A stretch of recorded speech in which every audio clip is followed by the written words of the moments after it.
Hello my YouTube family, ಹೇಗಿದ್ದೀರಾ ಎಲ್ಲರೂ ಚೆನ್ನಾಗಿದ್ದೀರಾ? ಅದೇ ರೀತಿ ನಿಮ್ಮ ಲೈಫ್ನಲ್ಲಿ ಪಾಸಿಟಿವ್ ಆಗಿ ಥಿಂಕ್ ಮಾಡ್ತಾ ಇದ್ದೀರಾ ಅಂತ ಅಂದ್ಕೊಂಡಿದ್ದೀನಿ. ಇವತ್ತಿನ ನೈಟ್ ರೀಡಿಂಗ್ ಅನ್ನೋದು ತುಂಬ ಸ್ಪೆಷಲ್, ತುಂಬ ಡೀಪ್, ತುಂಬ ಎಮೋಷ್ನಲ್. ಸೊ ಮೊದಲು ಕಾಮಾಗಿ ಕೂತ್ಕೊಳ್ಳಿ. ಡೀಪ್ ಬ್ರೀತನ್ನು ತಗೊಂಡು ನಿಮ್ಮ ಮನಸ್ಸಲ್ಲಿ ಇರುವ ಆ ವ್ಯಕ್ತಿಯ ಹೆಸರನ್ನು 3 ಬಾರಿ ನೆನೆಸ್ಕೊಂಡು, ಅದೇ ರೀತಿ ಆ ವ್ಯಕ್ತಿಯ ಫೇಸನ್ನು ಇಮ್ಯಾಜಿನ್ ಮಾಡ್ಕೊಳ್ಳಿ. ಅವರು ಮತ್ತು ನೀವು ಒಟ್ಟಿಗೆ ಕಳೆದಿರುವ ಬ್ಯೂಟಿಫುಲ್ ಮೆಮೊರೀಸ್ನ ನೆನಪು ಮಾಡಿಕೊಂಡು ಈ ರೀಡಿಂಗನ್ನು ನೋಡೋದಕ್ಕೆ ಶುರು ಮಾಡಿ. ಅದಕ್ಕೂ ಮೊದಲು ಈ ರೀಡಿಂಗ್ ನಿಮ್ಮವರೆಗೆ ತಲುಪಿದೆ ಅಂದರೆ ನಿಜವಾಗ್ಲೂ ಯು ಆರ್ ಸೋ ಬ್ಲೆಸ್ಡ್. ಮನಸ್ಸಿನಲ್ಲಿ ಥ್ಯಾಂಕ್ ಯು ಯೂನಿವರ್ಸ್ ಅಂತ ಯೂನಿವರ್ಸ್ಗೆ ಗ್ರ್ಯಾಟಿಟ್ಯೂಡ್ ಫೀಲ್ ಮಾಡಿ, ಆ ಎನರ್ಜಿಯನ್ನು ಫೀಲ್ ಮಾಡಿ. ಬ್ಯೂಟಿಫುಲ್ ಎನರ್ಜಿ ಬಂದಾಗ ಅದನ್ನು ರಿಸೀವ್ ಮಾಡ್ಕೊಳ್ಳಿ. ಇದೊಂದು ಕಲೆಕ್ಟಿವ್ ಟೈಮ್ಲೆಸ್ ಜನರಲ್ ರೀಡಿಂಗ್ ಆಗಿರುತ್ತೆ. ಜನರಲ್ ರೀಡಿಂಗ್ ಆಗಿರೋದ್ರಿಂದ ಜನರಲ್ ರೀತಿಯಲ್ಲೇ ನೀವು ಇದನ್ನು ಜಡ್ಜ್ ಮಾಡಬೇಕಾಗುತ್ತೆ. ಅಂದರೆ ಎಷ್ಟು ವಿಷಯಗಳು ನಿಮಗೆ ಮ್ಯಾಚ್ ಆಗುತ್ತೋ, ಎಷ್ಟು ಎನರ್ಜೀಸ್ಗಳು ನಿಮಗೆ ಮ್ಯಾಚ್ ಆಗುತ್ತೋ ಅಷ್ಟನ್ನು ಮಾತ್ರ ತಗೊಂಡು ಬಾಕಿ ಉಳಿದಿರುವ ವಿಷಯಗಳನ್ನು ನೀವು ಅಲ್ಲಿಗೆ ಬಿಡಬೇಕಾಗುತ್ತೆ. ಈ ರೀಡಿಂಗಲ್ಲಿ ಬರುವ ಯಾವುದೇ ವಿಷಯಗಳನ್ನಾಗಲಿ ಫೋರ್ಸ್ಫುಲ್ಲಾಗಿ ನಿಮ್ಮ ಮೇಲೆ ನೀವು ಹಾಕ್ಕೊಳ್ಬಾರ್ದು. ಯಾಕೆಂದರೆ ಪ್ರತಿಯೊಬ್ಬರ ಎನರ್ಜಿ ಕೂಡ ಸೇಮ್ ಆಗಿರೋದಿಲ್ಲ. ರೀಡಿಂಗನ್ನು ನೋಡಬೇಕಾದ್ರೆ ವಿಡಿಯೋನ ಲೈಕ್ ಮಾಡ್ಕೊಳ್ಳಿ, ಅದೇ ರೀತಿ ಚಾನಲ್ನ ಸಬ್ಸ್ಕ್ರೈಬ್ ಮಾಡಿಕೊಂಡು ಕನೆಕ್ಟ್ ಆಗಿ. ಆಗ ನಿಮ್ಮ ಎನರ್ಜಿ ಅನ್ನೋದು ಇಲ್ಲಿ ಸರಿಯಾಗಿ ಕನೆಕ್ಟ್ ಆಗುತ್ತೆ. ಅದೇ ರೀತಿ ಈ ರೀಡಿಂಗ್ ಅನ್ನೋದು ನಿಮಗೆ ಸರಿಯಾಗಿ ರೆಸೊನೇಟ್ ಆಗುತ್ತೆ. ಮೊದಲಿಗೆ ಯಾವ ಎನರ್ಜಿ ಇದೆ ಅಂತ ನೋಡೋಣ. ನೀವು ಈ ವ್ಯಕ್ತಿಯ ಜೊತೆ, ಯಾವ ವ್ಯಕ್ತಿ ಜೊತೆ ಈ ರಿಲೇಷನ್ಶಿಪ್ಪಲ್ಲಿ ಇದ್ದೀರೋ ಅಥವಾ ಪಾಸ್ಟಲ್ಲಿ ಈ ರಿಲೇಷನ್ಶಿಪ್ಪಲ್ಲಿ ಇರಬಹುದು, ಈ ವ್ಯಕ್ತಿ ನಿಮಗೆ ತುಂಬ ಹರ್ಟ್ ಮಾಡಿದ್ದಾರೆ. ನಿಮಗೆ ಬೇಕಾದ ಸಮಯದಲ್ಲಿ ಅವರು ನಿಮ್ಮನ್ನು ಬಿಟ್ಟು ಹೋಗಿದ್ದಾರೆ ಅಥವಾ ದೂರ ಆಗಿದ್ದಾರೆ. ಸಪ್ರೇಷನನ್ನು ನೀವು ಫೀಲ್ ಮಾಡಿದ್ದೀರಾ. ನೀವು ಒಂಟಿಯಾಗಿ ಇದ್ದ ಸಮಯ ನಿಮಗೆ ತುಂಬ ಕಷ್ಟ ಆಗಿದೆ. ಆ ರಿಲೇಷನ್ ಹೇಗೇಗೋ ಆಗಿ ಟಾಕ್ಸಿಕ್ ಆಗಿತ್ತು. ಅಂದರೆ ಆ ವ್ಯಕ್ತಿ ನಿಮಗೆ ತುಂಬ ನೋವು ಕೊಟ್ಟಿರ್ಬೋದು, ಹರ್ಟ್ ಮಾಡಿರ್ಬೋದು. ಬಟ್ ನೀವು ನಿಮ್ಮ ಹೃದಯದಿಂದ ಪ್ರೀತಿಯನ್ನು ಕೊಟ್ರಿ. ಆದರೆ ಅವ್ರು ಕೇವಲ ರಿಸೀವ್ ಮಾಡಿಕೊಂಡ್ರು, ನಿಮಗೆ ಆ ಪ್ರೀತಿಯನ್ನು ಕೊಡಲಿಲ್ಲ. ಬಟ್ ಈಗ ಏನಾಗ್ತಾ ಇದೆ ಅಂದರೆ ಎನರ್ಜಿಯ ಪ್ರಕಾರ ಅವರು ಮಾಡಿದ ತಪ್ಪಿನ ಫಲ ಅವ್ರು ಅನುಭವಿಸ್ತಾ ಇದ್ದಾರೆ. ನೀವು ಹೇಗೆ ನೋವು ಅನುಭವಿಸಿದ್ರು ಈ ರಿಲೇಷನ್ಶಿಪ್ಪಲ್ಲಿ, ಸಪ್ರೇಷನ್ ಆಗಬೇಕಾದ್ರೆ, ಬ್ರೇಕಪ್ ಆಗಬೇಕಾದ್ರೆ ಅಥವಾ ಈ ವ್ಯಕ್ತಿ ನಿಮ್ಮಿಂದ ದೂರ ಹೋಗಬೇಕಾದ್ರೆ, ಅದೇ ನೋವು ಈಗ ಅವರಿಗೆ ಕಾಡ್ತಾ ಇದೆ. ನೀವು ಅನುಭವಿಸಿದ ಒಂಟಿತನ ಅವರೀಗ ಅನುಭವಿಸ್ತಾ ಇದ್ದಾರೆ. ಅವರ ಮನಸ್ಸಿನ ಒಳಗಡೆ ಸಮಾಧಾನ ಅನ್ನೋದು ಕಾಣ್ತಾ ಇಲ್ಲ. ಮನಸ್ಸು ಅನ್ನೋದು ತುಂಬ ಕಳವಳದಲ್ಲಿದೆ.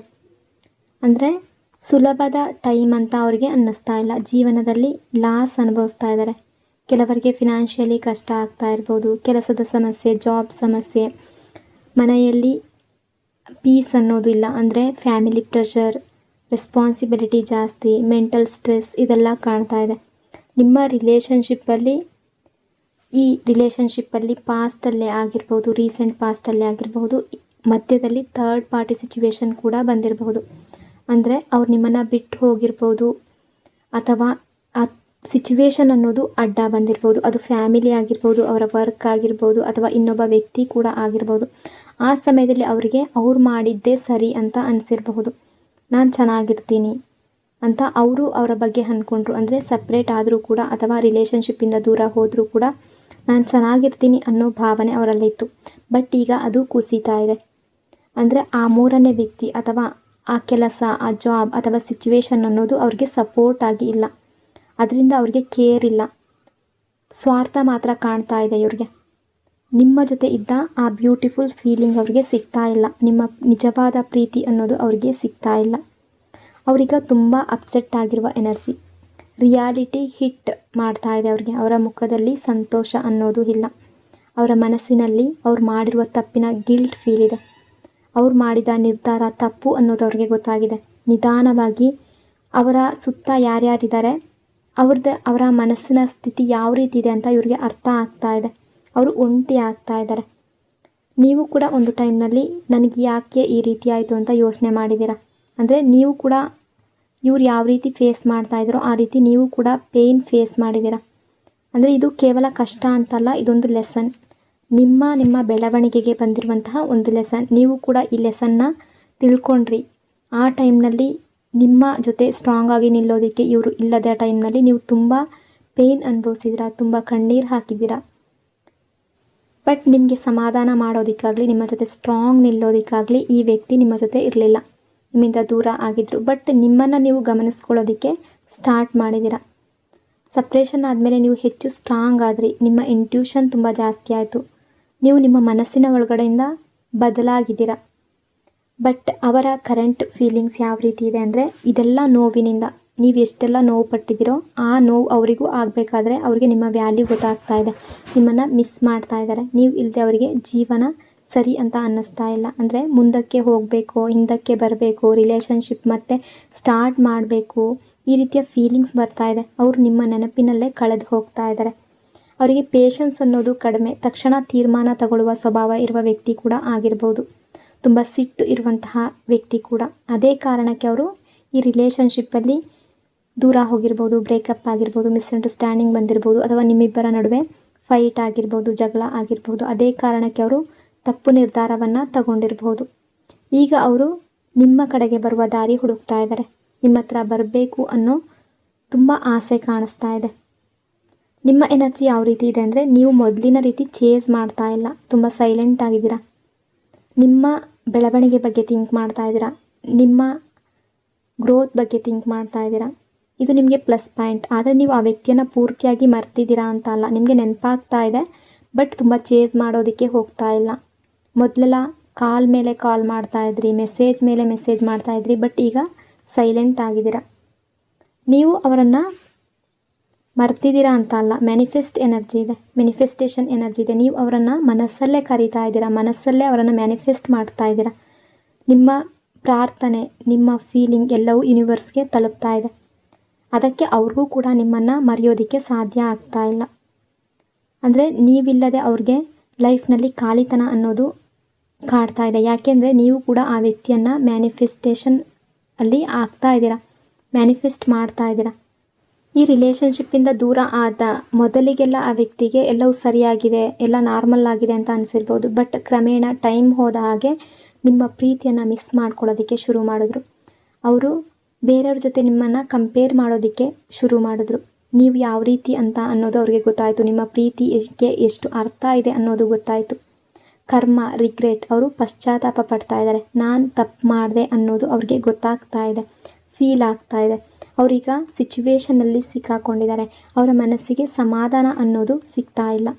ಅಂದರೆ ನೀವು ತುಂಬ ಲೈಟ್ ಆಗಿರ್ತಾ ಇದ್ರಿ, ಅವರು ಹೆವಿ ಫೀಲ್ ಮಾಡ್ತಾ ಇದ್ದಾರೆ.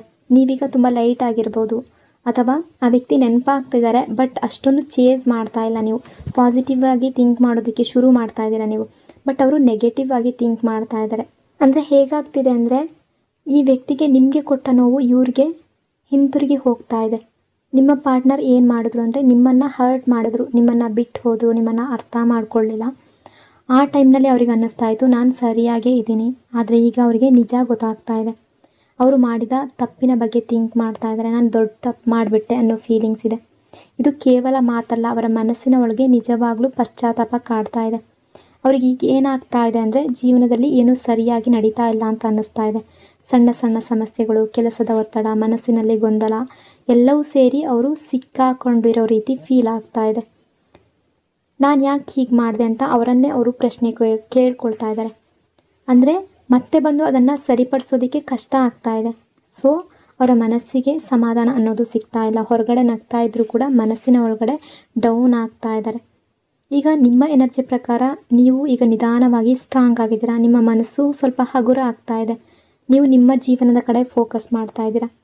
ಅಂದರೆ ಸ್ವಲ್ಪ ಲೈಟ್ ಎನರ್ಜಿಯಲ್ಲಿದ್ದೀರಾ. ಆದರೆ ನಿಮ್ಮ ಪಾರ್ಟ್ನರ್ ಮನಸ್ಸು ತುಂಬ ಭಾರವಾಗಿದೆ. ಒತ್ತಡ, ಪಶ್ಚಾತ್ತಾಪ, ಗಿಲ್ಟ್ ಇದೆಲ್ಲ ಸೇರಿ ಹೆವಿ ಎನರ್ಜಿಯಲ್ಲಿದ್ದಾರೆ. ಅಂದರೆ ಸಿಂಪಲ್ಲಾಗಿ ಹೇಳಬೇಕು ಅಂದರೆ, ನೀವು ಬೆಳಕು ಥರ ಇದ್ದೀರಾ, ಅವರು ಕತ್ಲೆ ಥರ ಫೀಲ್ ಮಾಡ್ತಾ ಇದ್ದಾರೆ.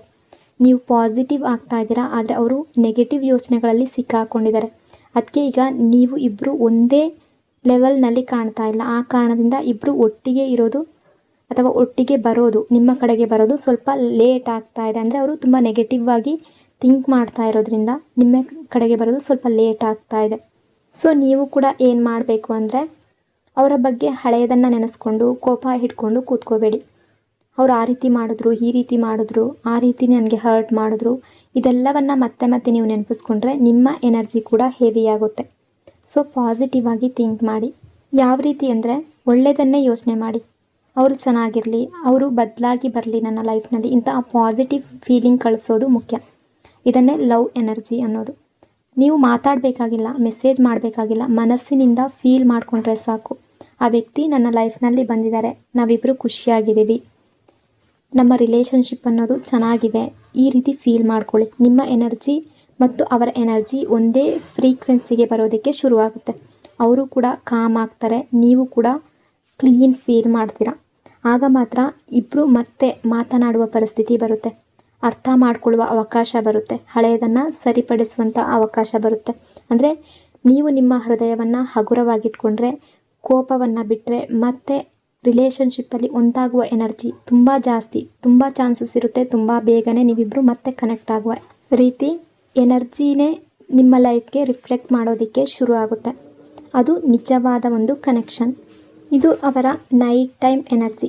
ನಿಮ್ಮ ಜೊತೆ ಇರುವ ವೈಬ್, ನಿಮ್ಮ ಪ್ರೀತಿ, ನಿಮ್ಮ ಕೇರ್ ಇದೆಲ್ಲ ಅವ್ರಿಗೆ ಮಿಸ್ ಆಗ್ತಾ ಇದೆ. ನೀವು ಅವರ ಜೀವನದಲ್ಲಿ ಒಂದು ಕಂಫರ್ಟ್ ಝೋನ್ ಆಗಿದ್ದೀರಾ.